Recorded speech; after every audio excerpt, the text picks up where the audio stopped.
चलिए पढ़ रहे हैं न्यूटन्स लॉ ऑफ कूलिंग, समझ में आई बात। आपने क्या किया, चाय ली कप में, ठीक है, और हम बहुत लोगों की आदत होती है कि गरम गरम चाय वो नहीं पी पाते हैं, तो थोड़ी देर टेबल पे पड़ी रहती है।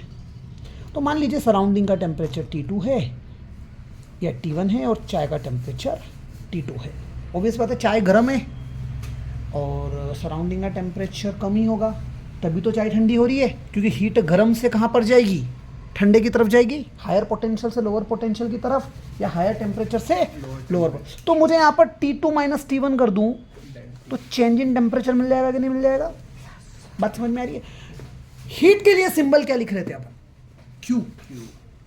हीट के लिए सिंबल क्या लिख रहे थे अपन, तो ये कहता है न्यूटन कि भैया जो चाय या जो भी लिक्विड रखा हुआ है आपने, जिसका टेम्परेचर ज्यादा है, ये ठंडा हो रहा है, शुरू में ठंडे होने की रेट ज्यादा होगी। मतलब शुरू में मान लीजिए शुरू के 2.5 मिनट 2 मिनट वो चाय बहुत रैपिड रेट पर ठंडी होगी, फिर वो रेट डिक्रीज होती जाएगी। समझ में आई बात। तो हीट निकल रही है, हीट निकल रही है तो मैं सिंबल लिखूंगा माइनस। क्या लिखूंगा, क्योंकि हीट क्या हो रही है, बाहर जा रही है। हम पढ़ चुके हैं, heat is given to the system, heat is given by the system, ये सारी चीजें। सो मान लीजिए that heat is represented by small value dq। ये जो हीट है इसकी वैल्यू बहुत स्मॉल है, तो हीट निकल रही है इसलिए माइनस साइन लिखा। हीट को रिप्रेजेंट कर दिया मैंने बहुत स्मॉल अमाउंट से, dq से। लेकिन मैंने क्या बोला था, शुरू में रेट हीट के बाहर आने की, चाय ठंडी हो रही है ना तो हीट लिबरेट हो रही है, लिबरेट होती से माइनस लगाया, तो शुरू में रेट ज्यादा होगा, फिर चाय मतलब रैपिडली ठंडी होगी शुरू में चाय, फिर उसकी जो रेट है वो धीरे धीरे डिक्रीज होता जाएगा। तो रेट का मतलब क्या था, पावर वगैरह पढ़ते थे तो अपन रेट को जैसे रेट ऑफ डूइंग वर्क लिखते थे, रेट का मतलब था अपॉन में टाइम लिखना। नहीं समझ में आ रही है बात।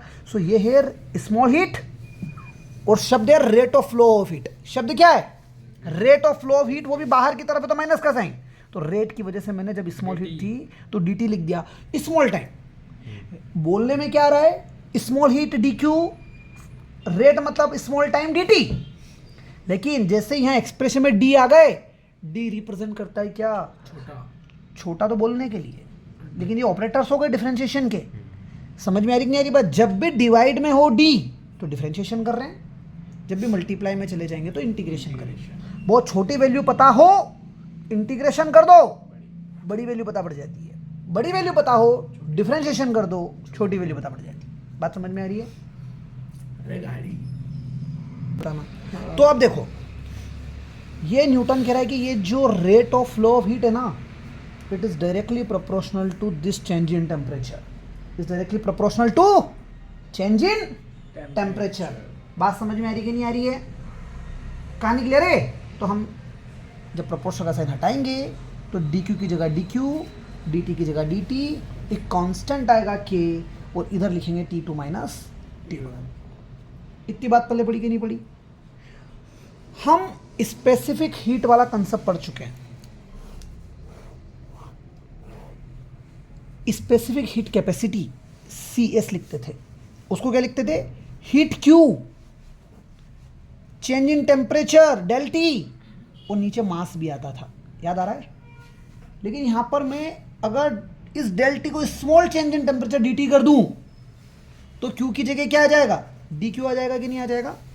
मैं m और डेल T को कहां लाया, मल्टीप्लाई में लाया, तो स्पेसिफिक हीट के मल्टीप्लाई में मास कर दिया आपने, और ये dt क्या है, कैपिटल T मतलब टेम्परेचर, स्मॉल t मतलब टाइम, और डेल T की जगह dt कर दिया मतलब स्मॉल चेंज इन टेम्परेचर। बहुत चाय ठंडी हो रही थी ना, तो हीट बाहर आ रही थी तो तापमान में फर्क आ रहा था, वो जो चेंज आ रहा है टेम्परेचर में उसका छोटा सा पार्ट ले लिया अपन ने। छोटे से चेंज इन टेम्परेचर को अपन कैसे रिप्रेजेंट कर रहे हैं, डेल T से।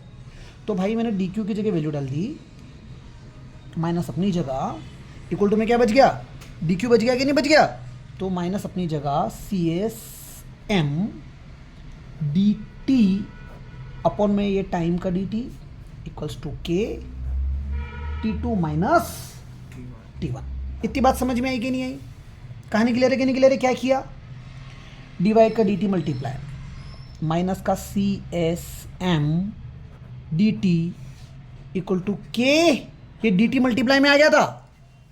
अब देखो आपको यहाँ पर क्या दिख रहा है, टेम्परेचर दिख रहा है ना, तो ये वाले चेंज इन टेम्परेचर भी डिवाइड में लेके आ जाओ, T2 माइनस T1 डिवाइड में आ गया। बात समझ में आ रही है? हमने टेम्परेचर एक तरफ कर दिया, हमने टाइम एक तरफ कर दिया। जहाँ पर K कांस्टेंट है, CS स्पेसिफिक हीट है, और M क्या हो गया, मास हो गया। जो भी चाय लिक्विड लिया है वो कितना मास है। समझ में आ रही कि नहीं आ रही है बात? नाउ इंटीग्रेट बोथ साइड, क्योंकि जब भी dt टाइम वाला dt या टेम्परेचर वाला dt ऊपर आ जाए न्यूमरेटर में, तो दिमाग लगा लेना इंटीग्रेशन ही करना पड़ेगा। अब मैं इंटीग्रेशन का एक कंसेप्ट समझा देता हूं आपको। मैंने लॉगरिथम पढ़ाया था आपको। लॉग मैथ का एक मशीन है जो कॉम्प्लेक्स कैलकुलेशंस को आसान करता था। इतनी सी डेफिनेशन लॉग की याद रखना। कहीं पर भी अगर dx ऊपर आ जाए और नीचे x आ जाए, उसका इंटीग्रेशन log x होगा। इतनी बात समझ में आ रही कि नहीं आ रही है? तो अभी आपका ऊपर क्या है, dt अपना चेंज इन टेम्परेचर है, change in temperature T2 minus T1 है, तो इसको मैं क्या लिख दूंगा, ये पूरा मेरे लिए टेम्परेचर ही तो है, इसका इंटीग्रेशन क्या आ जाएगा, log T2 माइनस T1। नहीं समझ में आ रही है बात? जब इंटीग्रेट करेंगे तो आप देखिए इस पेज पर माइनस का CS कांस्टेंट है तो बाहर आ जाएगा। समझ में आ रही है बात? मास भी कांस्टेंट है, स्पेसिफिक हीट कांस्टेंट इसलिए बाहर आ गई, मास भी कांस्टेंट इसलिए बाहर आ गया। इंटीग्रेशन में किसका कर रहा हूं, dt अपॉन में T2 माइनस T1 का कर रहा हूं, इक्वल टू में क्या बच गया, K dt, माइनस ट्रांसफर कर दो उधर, CS बचा, M बचा, इसका इंटीग्रेशन हो गया log T2 minus T1, minus बाहर आ गया, K कांस्टेंट है। और आज ही बताया था मैंने सरफेस एनर्जी वाले कंसेप्ट में कि dW का W हो जाता है, तो dt का क्या हो जाएगा, T, जहाँ पर स्मॉल t टाइम है, कैपिटल T क्या है आपके लिए, टेम्परेचर है। CS और M को आप उधर ले जाइए, CS और M को आप डिवाइड में लेके आ जाइए, तो आपके पास क्या बचा, log T2 माइनस T1 लिखेंगे, माइनस का K T, और डिवाइड में क्या आ गया, स्पेसिफिक हीट और मास। ये पूरी वैल्यू आपको दिख रही है ना? समझ में आ रहा है कि नहीं आ रहा है? इसको मैं लिखूंगा कैपिटल के, क्या लिखूंगा, माइनस को छोड़ के, तो log बचेगा T2 माइनस T1 बचेगा, इक्वल टू में माइनस अपनी जगह, क्योंकि स्पेसिफिक हीट भी एक कांस्टेंट वैल्यू है, मास भी कांस्टेंट वैल्यू है, K तो कांस्टेंट था ही, तो पूरा का पूरा एक नया कांस्टेंट बन गया, that is capital K, T की जगह T। और एक चीज़ और समझा दूँ, जब भी इंटीग्रेशन करेंगे तो इंटीग्रेशन के साथ एक साइन लगाना पड़ेगा C, ये C कांस्टेंट है। समझ में आया? इंटीग्रेशन के साथ एक वैल्यू आती है इंटीग्रेशन के रिजल्ट में, तो ये C कांस्टेंट है। बात समझ में आ रही कि नहीं आ रही है? कैपिटल K किसकी जगह लिखा आपने, कैपिटल K लिखा आपने माइनस स्मॉल k अपॉन में CS M की जगह, जहाँ CS स्पेसिफिक हीट है, M मास है, और ये K जो था ये प्रोपोर्शनल वाला कांस्टेंट आ रहा था हमारे पास यहाँ से। समझ में आ रही कि नहीं आ रही है बात?